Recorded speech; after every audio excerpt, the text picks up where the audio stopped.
Welcome everyone. Thanks so much for joining wherever in the UK you're tuning in from today. My name is Laura and I'm the Chief Exec here at Hope for the Future, the only charity in the UK that's dedicated to bridging the gap between communities and their politicians on climate and nature issues.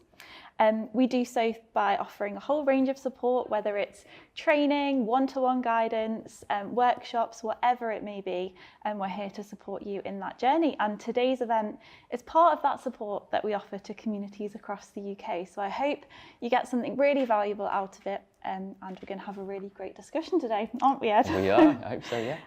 But just before we get into today's discussion, our conversation, some housekeeping. We are live streaming here from Merseyside. We're in city centre Liverpool today.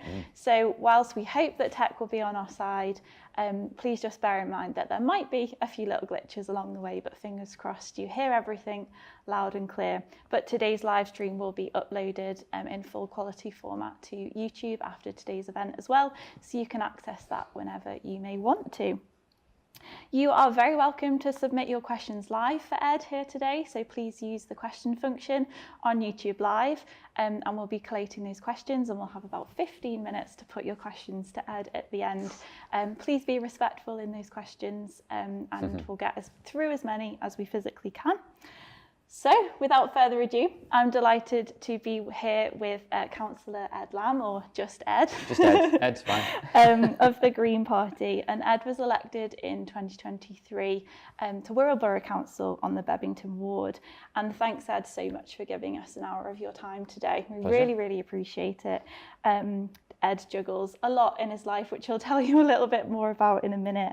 But today we're really focusing on how ordinary people can influence the council, can influence politics. That's right. So we're going to get into that conversation in a second. So, Ed, over to you. I'd love you to just introduce yourself to the audience and tell us a little bit more about you. Thanks, Laura, and thanks for having me along. It's great to be here. Coming. Love what Hope for the Future do. I know we've worked together on and off for quite a while, haven't we, and got to know each other. Yeah, quick bit about me. I'm a fairly regular 40-something fella, you know, I've got 2 kids and a wife. Live in Bebington on the Wirral, where I grew up. Lived on the Wirral since the age of about 4, so fairly well connected to the community there. My background is actually in web design and graphics, the creative side, so I've done that for years as a freelance role out of university, which has been really cool and interesting. But yeah, got more and more interested in politics, loosely, and local politics over the last 10 years or so, really. So it kind of, yeah, if folks don't know already, they're local councillors generally, it's a part-time gig. So I'm a local councillor too, and I take it very seriously and I enjoy it. But I'm a freelance web designer as well. I've got another part-time role working with a transport charity too. I'm a dad, I've got loads of stuff going on, so life's pretty hectic, but yeah, same for everyone, I guess. Yeah, so I think that's something we come across a lot at Hope for the Future is people don't understand that councillors are juggling all of that stuff. And how much time a week do you think you're able to dedicate to your councillor role? Yeah, so I think technically we're supposed to allocate probably about 12 hours based on the allowance that we get. So yeah, if you ever see in the comments of Facebook about councillors earning like hundreds of thousands of pounds, that is not the case, or not for me at least anyway. So yeah, about 12 hours is what technically we should be allocating. I don't even dare calculate it because it basically fills all available time, you know, that I give to it. Sometimes it can go a little bit quiet, sometimes it can be hectic, you know, there's certain agenda items on committees that I sit on, it can take a lot of time, you know, in advance and on the night too. So I don't know how much time, it's probably a lot more than 12 hours, but yeah. And I imagine a lot of evenings and weekend work as well.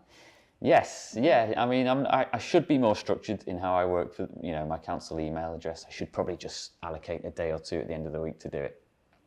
But I just haven't got the brain for that, so I've got loads of email addresses open all the time, and if something pops in that needs attention, I can get right on it, depending on how urgent it is, that kind of thing. Yeah. And I imagine a lot of the things that people get in contact with you about are quite urgent, and so you do need to juggle that with your day job and your family life and everything as well. Exactly, yeah, sometimes they are urgent, you know. We've got a storm rolling through tomorrow, Storm Eowyn, I think it's been named, so that will probably trigger a few emails or phone calls, or I've got to, well, I don't have to, but there's Facebook community groups that I keep an eye on, you know, trees have come down, that kind of thing. What should I do? So I just try and keep an eye on all that kind of stuff and help people out when they need a hand. Great, thanks Ed. It's really great insight into the juggle of a councillor, Yep. and bearing that in mind when we as communities are thinking about engaging with them. It's how we can fit in with that juggle as well, and make sure that the thing we're asking of our councillor is as constructive as possible to make it work within that time you've got available. Cool. So what challenges does the council face at the moment, talking from your own experience about implementing climate change policy and responding to the climate crisis?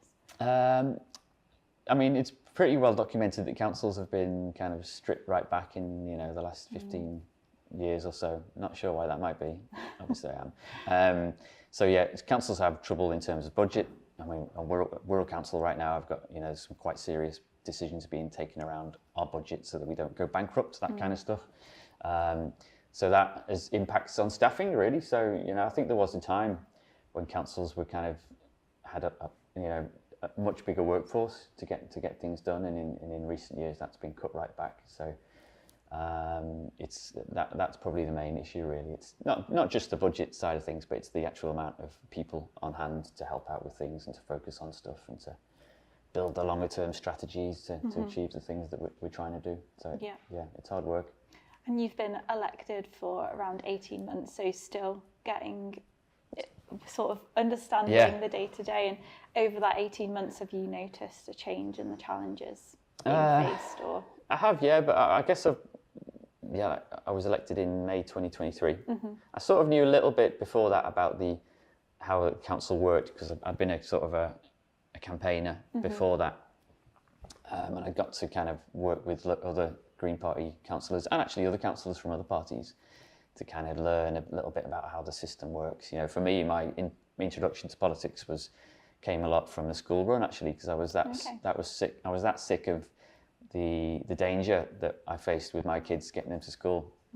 I thought, I'm going to do something about this. How hard can it be? And it turns out, this is like 6, 8, 7, 8 years later that the road that I still walk my kids to school on is still unsafe, and the things that we could do to make it safer haven't happened yet, but we're getting close. So yeah, in the 18 months since being a councillor, you know, there's a bit of a time when you need to kind of get your feet under the table a bit, start build those relationships with officers, both the junior officers and the more senior ones, and also get to know other councillors. So the Green Party on Wirral have 14 councillors out of 66. Tories and Labour have more councillors than us, so there's no overall control. So we have to work together a little bit. So I like working with people. It's just how I've always worked in my the business side of things. So you have to build those relationships with folks. You might not see eye to eye on everything, but there's always common ground on certain issues that you can speak about, I find. Yeah, that's really good to know.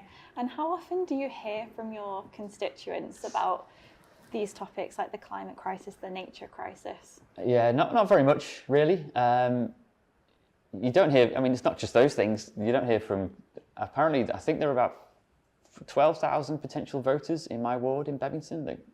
And, you know, I might hear from 4 or 5 of them a week, maybe, via email or on the phone. And it's quite often the same people that I've spoke to already about stuff, and they've got other questions.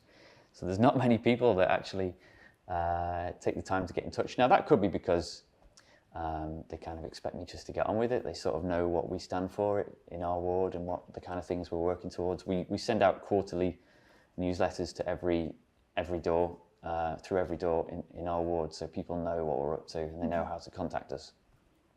So maybe folks are just happy for us to crack on and do it.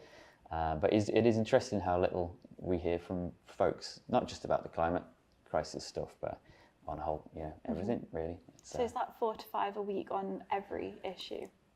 Yeah, I'd say so. I get a lot more emails than that. I get tons, like hundreds of emails from, all the committees that I sit on, all that kind of stuff, officer decisions that are going on in the background, and obviously fellow councillors discussing things over email. So I get a lot of emails, but not a huge amount from residents, I'd say. Okay. Yeah. And when you do receive that correspondence from residents, how does that influence your day-to-day role as a councillor? It does actually influence us a lot, and it's interesting because you quite often will hear complaints from folks, you know, not just about environmental stuff, but anything within the ward that I represent, which is fine, you know, when something goes wrong, when a hedge is overgrown or there's a pothole in the road, it's quite dangerous. You'd expect folks to get in touch at that point. But that's the kind of weird thing about the climate crisis stuff is that, despite the evidence around like the amount of trouble we're in, there's not that sense of urgency from people saying, "Where's this up to? What are we doing with that?" But that's just a weird quirk of how people's brains work, I guess. Yeah. But we do see examples from across the UK in the media of people making change and that people power starting at the grassroots level. And can you think of any examples from your experience, either pre-councillor or being a councillor, of where, you know, that public conversation with a councillor or a politician has led to a positive outcome for the climate crisis? Well, we're quite lucky. Well, actually, it's not lucky. In Bebington, where I represent, there's quite a lot of climate stuff focused in and around where we are. So we've got 3 green councillors now in my ward.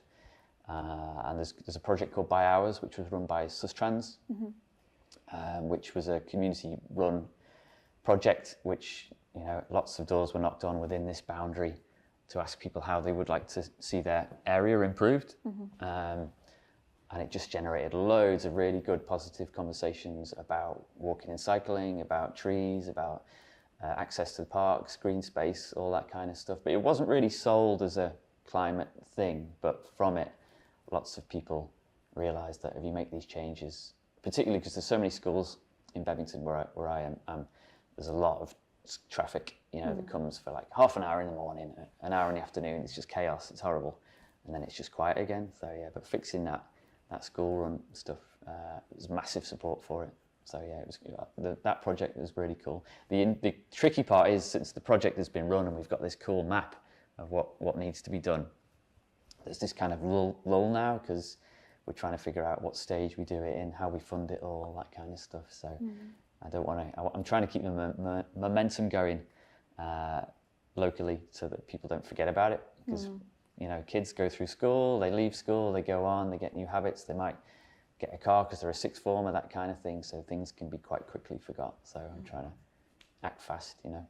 That's fantastic that that you know, community voice led to genuine change, and not only safety for children outside school, but also the climate impact of that with, you know, idling engines and things like that drastically reduces carbon emissions. Indeed, I know, but like I say, the interesting thing was it wasn't really sold around climate stuff, and I do find myself, you know, doing that quite a lot really, and even prior to being elected, I was knocking on a lot of doors, you know, getting to know folks, telling them who we were, and I didn't tend to focus my conversations too much on climate change. I don't really mention it much when I'm speaking to residents, but all the things that we're trying to do, or we hope to do, will have a positive climate impact. But I talk it in terms of, you know, can your kid walk to school safely? Do you let your kids go and knock for their mates, you know, or do you have to drive them everywhere, that kind of thing? So the message gets home a lot easier that way. Yeah, that's really powerful. And I think, you know, you're a green councillor, so climate change is at the top of your agenda, as well as many other things. But for a lot of people watching today, they won't have a green councillor. And I think what you're saying there about the framing of how we speak about things goes for the people watching at home as well. It's like, if you have a councillor who, you know, potentially climate change isn't at the forefront of their mind, thinking about how we frame our conversations with them. And a lot of people that we work with at Hope for the Future at the moment are worried about heating versus eating and being able to afford their energy bills, and tackling all of those, you know, peripheral issues to climate change also has climate benefit. Absolutely. And I think from your experience working within the council, you know, is that something that's coming up more and more, is these peripheral issues? And huge. I mean, and you know, committees, there's a whole range of committees which maybe we'll talk about a bit later on, and how the mechanics of the council works. But when a decision is made at a committee, there's a report given for each agenda item, and within every report, whether it's on the environment committee or not, there's always an environmental impact bit, you know, for every single decision or key decision made by the council. Fantastic. So that's in there. So it is, yeah, and it gives us that ability to build it into everything we're doing, ideally, you know, that kind of thing. Yeah. Is that something, do you know if that's embedded in most councils nowadays, or is that something that people at home can be working towards? I don't know, actually. Yeah, it's worth checking. I mean, yeah, just go to your council website and have a look at an agenda for an upcoming meeting, whatever it might be, and just check the initial headline report and see if there's an environmental kind of impact section to it. Hopefully there is. If not, it's I'm not sure when it was added to the reporting process on Wirral. But yeah, it's always interesting to check that bit out. Yeah, it seems like a no-brainer if we're genuinely to embed that improvement process across everything. But there's also sections around like community wealth building and that kind of thing, which have been added to over the years. So yeah, we're just trying to have that holistic view, because social justice and inequality, you know, we need inequality. We need to fix those things at the same time as reducing emissions, which is it's tricky, but it's not. It shouldn't actually be that tricky if we do things right. But yeah. We can do it. Ed. So we've started to touch upon already how difficult the council system can be to navigate. We're going to get into that a little bit more now. So I've got a few scenarios for you. Okay. And if you could walk us through how people might navigate these different scenarios. Right. So no pressure. Yeah, okay. So a resident is worried that the council isn't keeping up with their own climate commitments. How can people keep their councillors accountable? Okay, so that's assuming from the question that the council has set some sort of target. So on Wirral, we're quite, so I think there was a climate emergency declared before I was a councillor in 2019. And that before that, there was sort of climate strategies that had been developed. I think at the moment there's one called Cool 2, which is sort of an updated strategy for climate progress on Wirral, which I think is going to be updated again very soon, actually. So I would just check your council strategy stuff to see there should be strategies around housing, around transport, and hopefully your council has got one around climate change and where they're up to and that kind of thing. What was the question? So it was around whether they were worried they might be off track. Is that right? Yeah. How can you keep them accountable to their commitments? Yeah. Well, so there should be some sort of. Well, we've got a committee system on Wirral, which is kind of there's a whole range of committees. So I sit on the Housing and Regeneration Committee. There's an Environment and Climate Change and Transport Committee. So you just need to check how your council is set up. Some councils have a cabinet system, which means decisions are made in a slightly different way. I've never experienced that, so I'm not sure. Anyway, just have a look at the kind of mechanics of the council, and there should be some sort of subcommittee from main full council where issues around environment are discussed and reported on. So on Wirral, there's sort of an annual climate report sent to the Environment Committee, I think, and that's a good time to see where the council's up to on stuff. And obviously within committees, you're allowed to ask public questions at any time. You know, as long as you get your question in before the deadline, you can have your question submitted to the committee chair. And you'll get a written response, and you can either go in person to say it out, or if not, you can just submit it and it'll be read out. And they're usually webcast, so you get to see what the answer is. Fantastic. Is it worth talking to your ward councillor about those types of things as well? Oh, definitely, yeah. Ward councillors are, you know, of all colours, generally from what I found, really like hard-working, diligent folks, even if we don't always agree on stuff all the time. So yeah, getting in touch with your ward councillors. You've probably got 2 or 3, depending on where you live. I know some councils have like parish councillors, a little bit of a different setup. You should be able to find out who is there to represent you, and just ask them. Yeah, usually I quite welcome getting questions from members of the public about anything, really. Great, thank you. Second scenario for you, Ed. Okay. A community group wants safer cycling routes and has some ideas for where routes could go. How could they influence the council?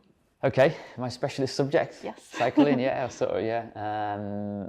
So first of all, I would check to see where your council is up to. So there should be some sort of overarching transport strategy for the council, and even for here in Merseyside, we have the Liverpool City region, which is sort of an umbrella, massive authority which oversees the various different districts around. So there's a Liverpool City region strategy, which is where a lot of the funding comes from. for things like, bus improvements, cycling and walking, that kind of thing. So I would just see where your council is up to initially. Hopefully they've got some sort of active travel strategy by this stage of the game. You know, it can be controversial stuff, but there should be some sort of strategy. And it might just be that the council needs some support, you know, because these things, if you've ever been on Facebook and looked at an article about cycle lanes, you might have just seen the comments underneath it all like, what are we wasting all our money on this for? So the council will usually welcome some support from residents or a community group. And there might be other groups you can get involved with. So there's cycling campaigns right around the country. So there's a Merseyside cycle campaign. There's some good folks in there. Every part of the UK tends to have folks that have been banging the drum for this stuff for years and years. And hopefully now we're at the time where we're kind of reaching that tipping point where it's starting to become a bit more normalised to see, you know, that kind of infrastructure going in. So yeah, join in with other people as well, because there's a very good chance there's folks already had the same thought as you, and there's some work that's already been ongoing that you can join in and just add to the momentum of it all. Yeah, and from our experience, the council, councillors, committees like ideas, and you know, as you said, there's stretched resources, fewer officers. Councillors are juggling multiple things. So if you can bring an idea to the council, is that something that you've had positive experience of? Definitely, yeah, and not even just big grand schemes around cycle lanes, but sometimes just tiny little changes to roads can make whole areas much safer and more pleasant without having to spend millions of quid on expensive curbs and all that kind of stuff. So, and that's where, you know, I've been walking and riding and driving around Bebington since, well, a long time. I've had a driving licence 25 years, but there's still some funny little cycle tracks that I see that I used to ride down when I was a kid, that kind of thing. But residents will sometimes mention things that I'd never thought of, and I'm like, that's a really good idea, you know, we can add it to the map, add it to the plans, and hopefully kind of, get it on the roadmap for changing things. Yeah, we all really are the experts in the local area that we live in. Oh yeah, one of the best things about being a councillor, actually, door knocking and delivering leaflets, is you get to learn streets that I just never even knew were there, you know. So even a place I've lived like 30, 40 years. So yeah, it's quite cool. Learn something new every day, hey? Yep. So last scenario for you is that a group of residents want to start a community renewables project, so community energy. How can the council help move this project forward from an idea? Wow, yeah. So this is actually not my area of expertise, but I was at an event last week in Neston, just kind of across the border in Cheshire West, I think it is, learning about a scheme there that's residents and are hoping to get off the ground. So I'm not an expert in community energy, but I'm quite excited about it. I guess from my point of view, I would be getting straight to the relevant. I might actually email my ward councillors just to kind of kickstart in their heads, because they might not be aware of this stuff at all. So there's an initial sort of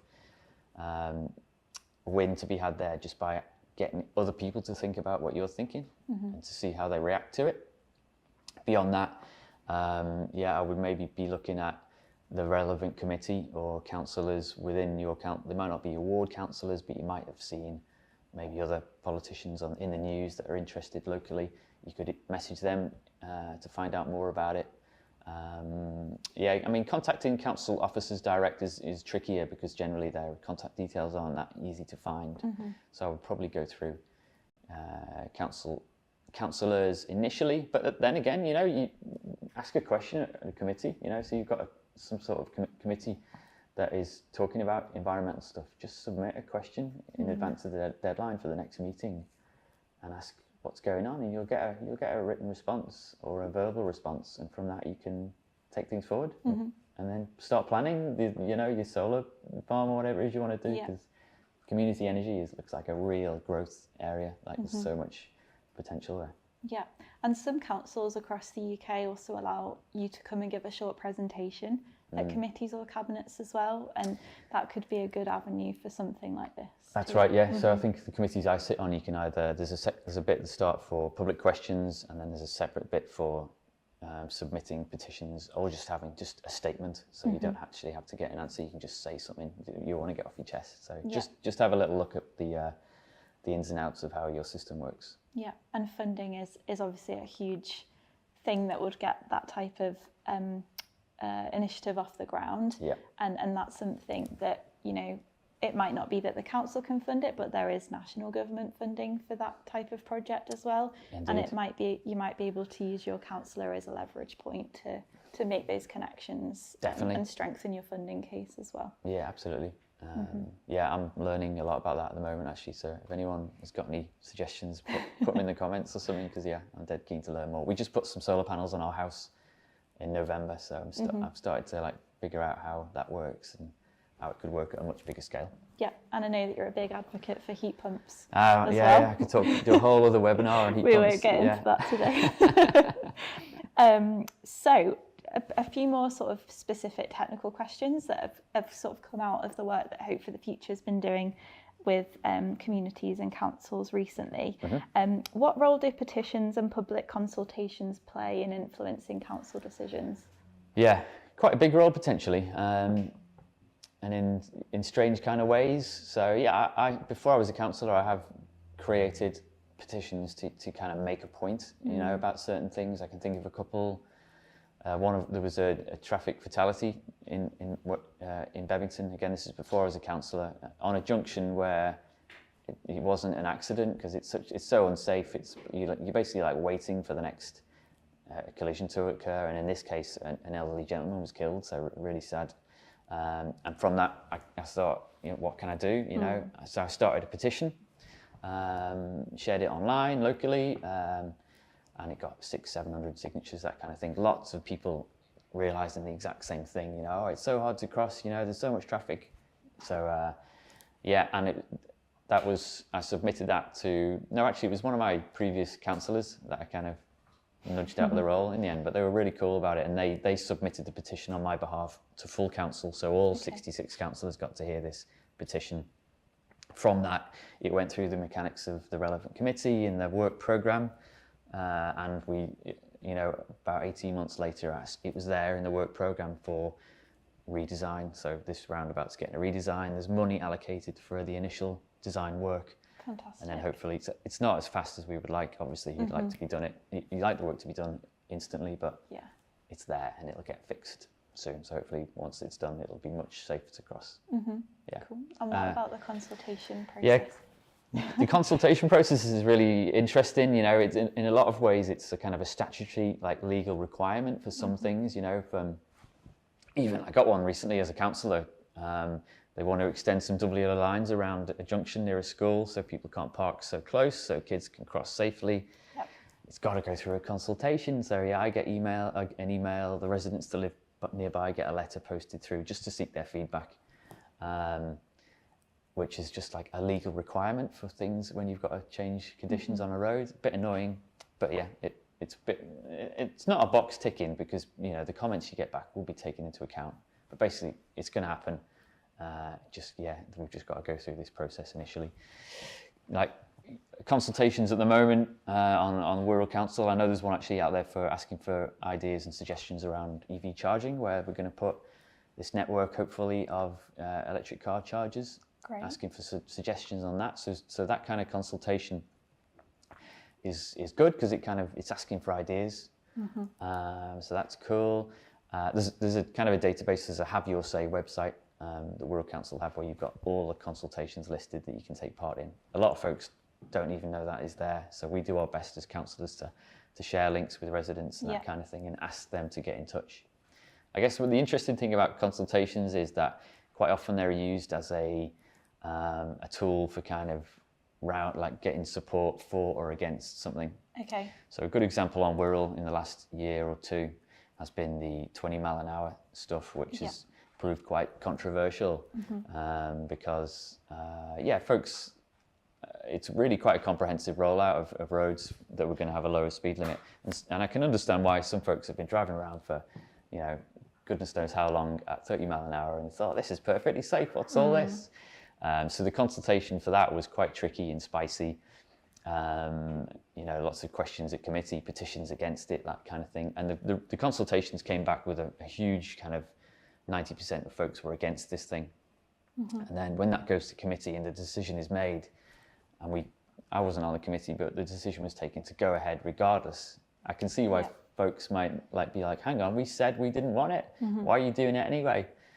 And the answer is that because, you know, science and data, and we've got this bigger strategy to make the roads safer, to reduce collisions, which 20 mile an hour does almost beyond question. There are sort of climate benefits in there too, about making it a bit more pleasant to walk and cycle, that kind of thing. So they hit that thing as well. So consultations can be quite tricky because sometimes decisions will be made against the will of the people and all that kind of thing. So I guess as a councillor, I've had to learn why that is, and sometimes why you've got to go with not with your gut as such, but go with the kind of the longer term plan, really. So yeah, consultations are really quite interesting things, but it's important to take part in them. Definitely. And I imagine it's largely people with very strong opinions one way or another Exactly. that are responding, and it's actually, you know, you might have got all the people who are really angry about it responding, but the people who thought, you know, this is an all right thing, didn't get in touch. Exactly. And respond. Yeah, and I try when I'm making decisions, I try and remember that you might get 1,000 responses to a consultation around something, but I think there's 350,000 people that live on Wirral alone. You know, a chunk of them will be voters that may have voted one way or another. A chunk of them are kids that can't vote and can't really take part in consultation anyway. So you need to think, well, I try and think about everyone, you know. Yeah. And I was knocking on a door last week. We go out every week. We try to and get up and down the street at least once a week. And a lady was like, "Oh yeah, it's nice to see you, but I didn't vote for you." I was like, "Well, I'm not here for that. I'm here to help. You know, you didn't vote for me, but I'm still here to represent you. There might be stuff I could help with," and she quite appreciated that. But yeah, so I try and remember that I'm representing a lot of people beyond the folks that are just emailing me, beyond the people that are responding to consultations and that kind of thing. But the more you hear from people, the more you know Definitely. what to do. Yeah, absolutely. Yeah, and it's good hearing from folks because it's a chance to kind of get another side of the message across. Sure. Which may or may not relate to climate stuff, but usually will. But yeah. Thanks, Ed. It's really helpful. Okay. So sometimes we hear that people feel intimidated speaking with their council or their councillors. Hopefully today you can see that Ed is not an intimidating person. But what advice would you give to people who do feel that way? Yeah, I'm intrigued to hear that because I was in the House of Commons before Christmas. I got invited to this event about city region job stuff, and I felt quite intimidated being in that building. But to be intimidated by a lowly councillor, that's quite interesting because lots of councillors.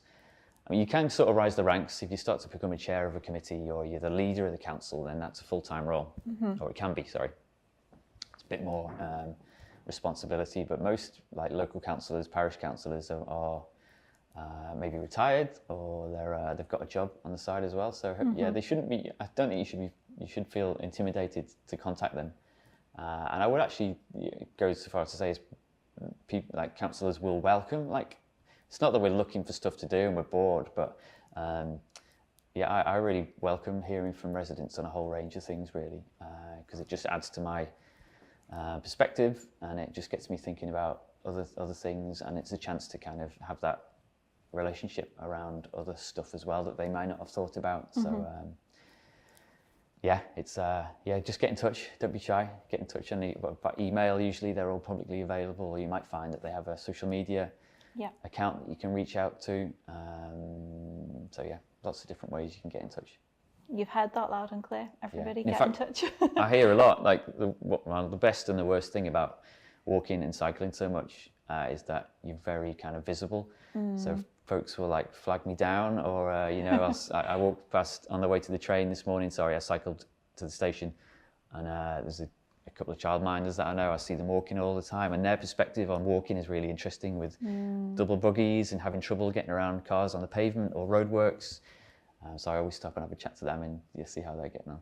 Interesting, yeah. It's that community interaction which a councillor brings so much energy to that, which potentially politicians at the MP level don't necessarily do so much of. And we do it in different ways. So I've been criticised because we don't do like weekly surgeries in my ward, because all three of us have full-time jobs, and I try and keep my weekends for family stuff. So I don't really have time to do a surgery where I go and sit in a at the town hall or a community building and wait for folks to come. Whereas other councillors do that. So folks watching, you might have councillors that have a weekly surgery where you can go and meet them. That's not how we do things, but I can see why that would appeal to some people. But if someone wanted to meet you about something urgent, you would make the time? Yeah, absolutely, yeah. And I'll go along and say hello, or we can meet up at somewhere, a coffee shop, that kind of thing. Yeah, always up for Great. Meeting up. So just to pick up there, you said sometimes councils have social media as well. And what makes sort of, I guess, two questions. What makes a good interaction? So if a resident was to approach you, what makes that good? But also, how should people be contacting their councillors? I mean, it was a tricky one for me because prior to becoming a councillor, I'd built quite a good following on Twitter, as it was then called. And I had quite a spicy account that talked a lot about walking and cycling and the struggles. So I'd quite often be putting photos of cars on the pavement or that kind of thing. And I would get a lot of quite negative comments from Twitter. Was crazy, or it still is apparently. I'm not on there anymore. Quite adversarial stuff. So I built this sort of online persona, which I'm a little bit shy about showing to residents because I'm a very different person in real life. I was always polite on there. So don't look at I'm not on X anymore. I'm on Blue Sky now, which I use quite a lot. But you just got to kind of weigh up who it is you're talking to, really. Just a quick search for your councillors and see what platforms they're using, if any. And just approach them politely. And it was quite hard for me sometimes because there's some posts I was getting that will get a lot of comments, and finding the good ones in amongst them all, or the genuine kind of local resident was quite tricky. If a resident ever says they follow me or on social media, I get quite I apologise because I'm a different person on there, really. But, That's good to know. That's good to know. So what does make a good interaction with a resident? If they're bringing something to you, what would you value in that interaction? Initially, just good manners, and I appreciate a lot of the stuff. A lot of the time, residents are contacting us about things that they've got a problem with. Maybe it's a decision we've made that they want clarifying, or they've got something quite urgent that they need help with. So I always try and be quite sensitive to that. Yeah. But I had an argument, a conversation just in the last few weeks with a resident about something that's happening very close by to their home. And you could tell when I met this person that they were quite up for a bit of a verbal scrap. So I had to I didn't have to, but I taught them down a little bit initially, just kind of settle the situation down a little bit, and then we had quite a civil conversation about it all, and we shook hands in the end, and agree. We didn't actually agree on the best way forward, but I think they appreciated that I was there knocking on the door to have a chat about it, and B, that maybe I just started to explain a little bit of the different perspective and whether they could have a think about it too. And it changed my kind of views as well, and it gave me more questions to go and ask. Yeah.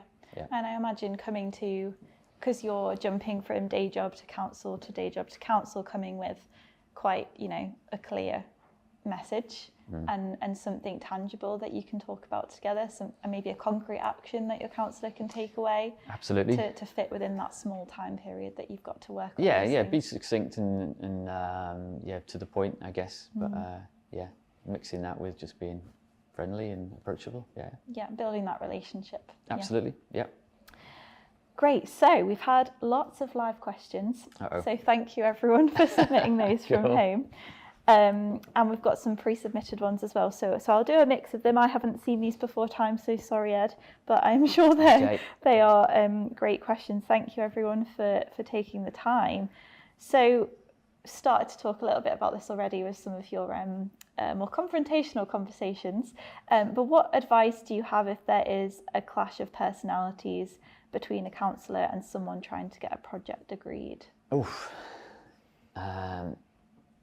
I mean, as anything in life, the only way you're going to overcome that is by just having a chat, really. So, the example I mentioned recently, it did start off in quite a fiery kind of way, but you just got to let that initial moment pass, and then just plot a way through it. Really, I'm not sure if I'm like that well qualified to talk about psychology and stuff.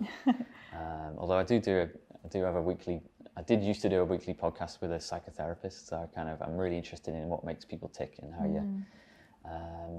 you can kind of not influence people as such, but I'm always thinking about how best to speak to people. But yeah, just talk about it, and I guess you need to be both me as a councillor and the person on the other side that's coming with a suggestion or a complaint. Both sides need to be willing to be wrong about stuff. So I'm always learning things about everything in life, really. So I think it's more of a general thing about just being up for learning new tricks. And a lot of climate action is about relearning things, isn't it? Like how we get around, how we heat our homes, what we're buying, what's in our back garden if you've got a garden, all that kind of stuff. We do need to know that life's going to change. Lots of ways for the positive, I think.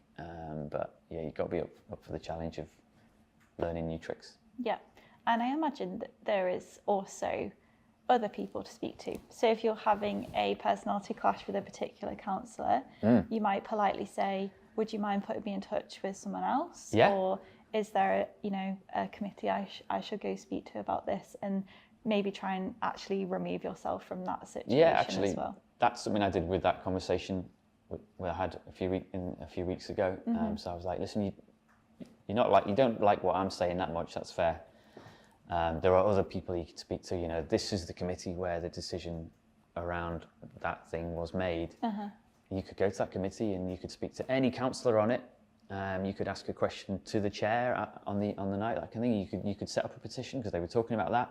I did say go for it, and submit it at this committee. So I was trying to give them all the ammunition, if that's the right word, to kind of get so they felt like they'd had all the opportunity to do what they need to do. Great, thank you. Hard question, that one. So this person's talking about, there's lots of different initiatives going on across the council, also decreased budgets. Yep. How do you advise that this person could make their climate project stand out to the council so that they choose to be a champion for that particular project? Initially you can stand out by just showing like a lot of energy for it. It doesn't take that much effort actually to to get to the top of that pile of this person's emailing us all the time. Partly let's just deal with it to shut them up, but also they've got an idea and there might be something in it. So just show a lot of energy for your project, both to councillors and to the council in general. Because I don't get that many emails from folks. We don't hear that much from people, so it doesn't take a huge amount, I think, to kind of rise to the top and get your thing to stand out a little bit. So just go for it. Yeah, we've had a few experiences where projects which politicians, whether they were an MP or a councillor, have chose to progress are the ones where there's been quite a lot of thinking behind the scenes and there's a clear plan. Well, yeah. Maybe they've got, they know how much it's going to cost. So there's a really clear funding target, or they know how long this is going to take, or they know the impact that this is going to have, and giving your politician those really tangible things to latch onto can be a really good way of propelling a project forward. The more work you can do on that to take the pressure off councillors and officers that are stretched for time already, the better, really. If you can get the business case all lined up or do as much assessment as possible. And the people power as well, like 12 hours a week to work on all your council stuff. If you can I'll give you 2 or 3 hours a week of my time, and we can work on this together. Like, what a powerful team that could be. Eh? Indeed, and build your own little team, like build a group of residents that kind of share a similar kind of view, that kind of thing. The champions, Yeah, definitely. Brill. Budget cuts is coming up in the questions as well, Ed. Okay. This one says, my council is facing a lot of budget cuts, so it feels like climate and nature neighbourhoods aren't at the top of the agenda. How can I make sure they remain key issues despite these funding cuts? Well, I'm kind of up to my neck in that stuff at the moment, personally. So, like, we as a group, Green councillors are meeting regularly and going through, because I'm actually not very good at like spreadsheet stuff and looking at numbers. I've got the creative background really, so spreadsheets and tables of numbers like just terrify me, to be honest, which when you're dealing with budgets is not good.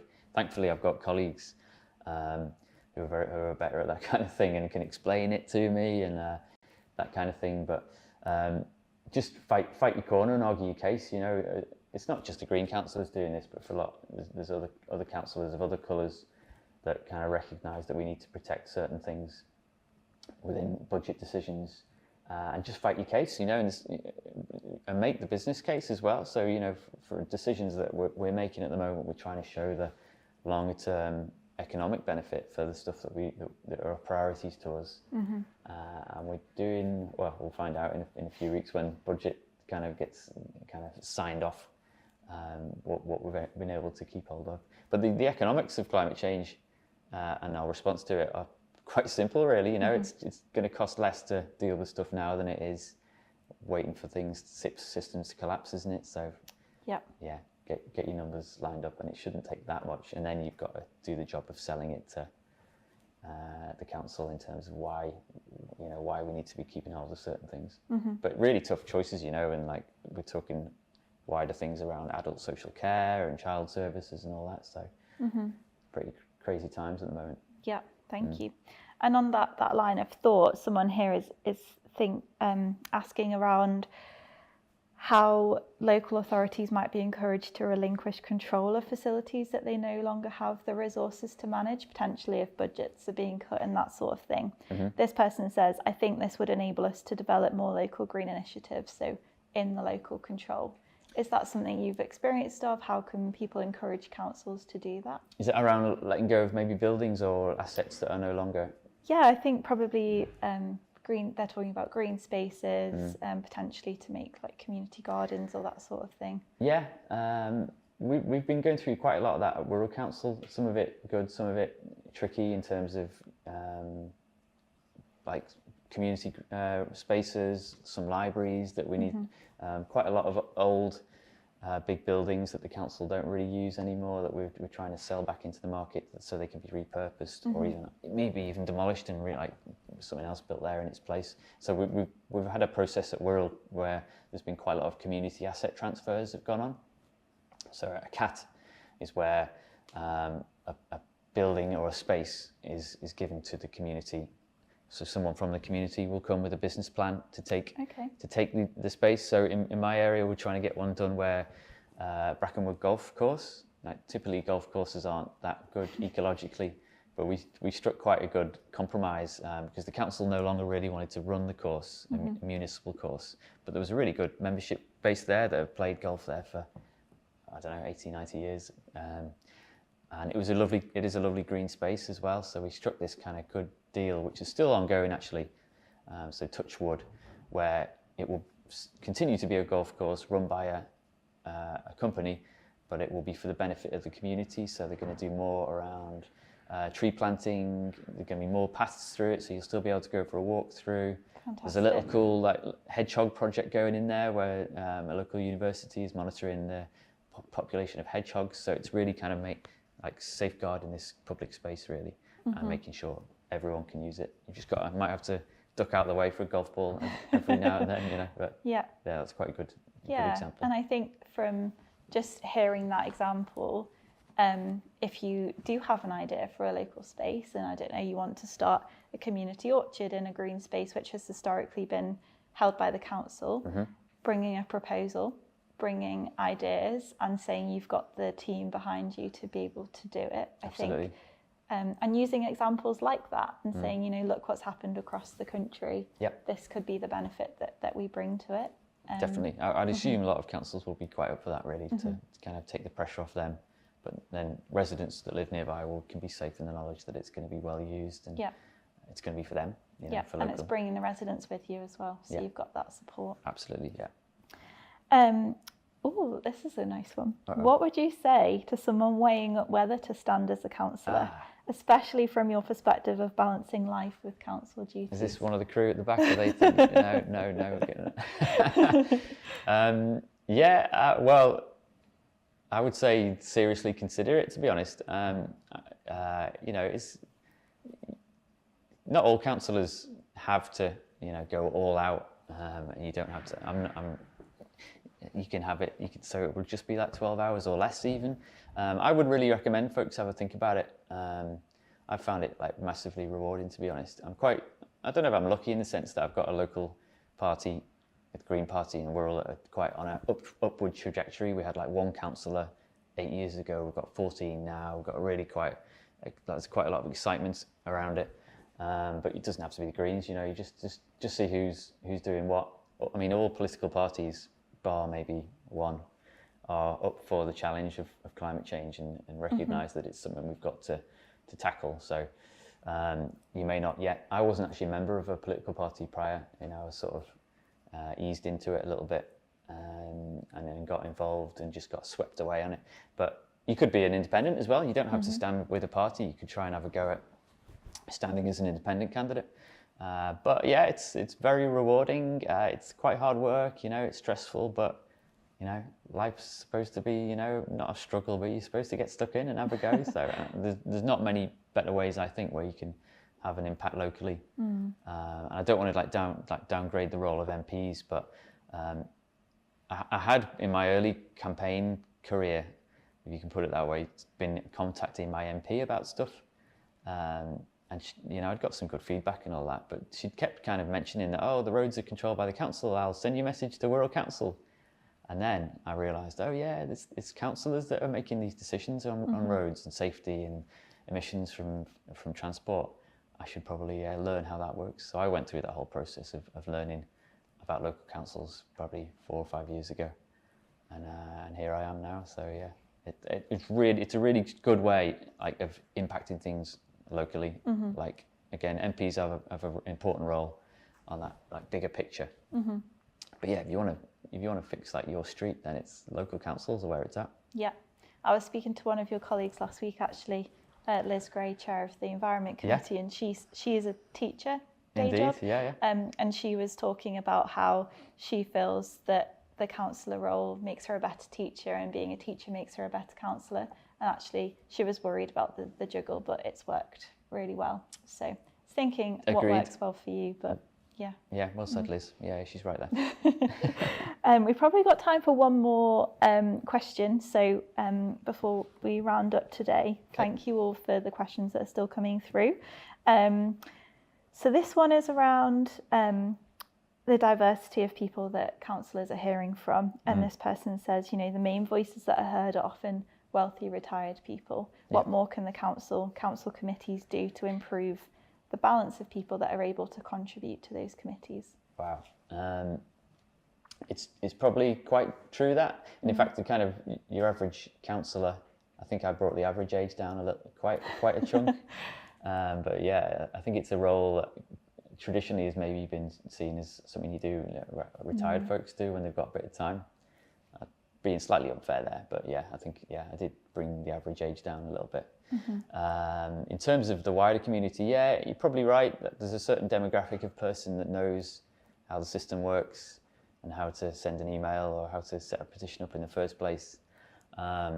It's tricky reaching out for the demographic. I mean, what I do, I just go to anything. I'll go and speak to anyone and everyone. So I work a lot with primary schools in my area, so I'll go and do talks to kids of all ages about what we're doing and how they can get involved and that kind of thing. So yeah, that's been really rewarding. Secondary school kids as well, a bit of work there.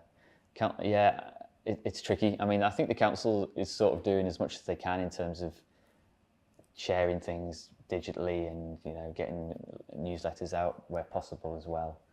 I think it's more on us, to be honest. People watching this, myself, everyone in this room, actually, not forgetting the folks behind the camera, to learn. Take some responsibility to learn about the process, and if that doesn't sound too harsh, just to get stuck in and give it a go, because we're running out of time on this climate stuff. So, and I've done my carbon literacy training, so I know that the longer we wait, the more serious the action will be 5 years from now. So yeah, just get involved and speak to it. I'm sure we've all got friends and family, and we have teas and coffees and dinner with family at the weekends, that kind of thing. Just start to talk about this stuff around the table and with colleagues at work. Yeah.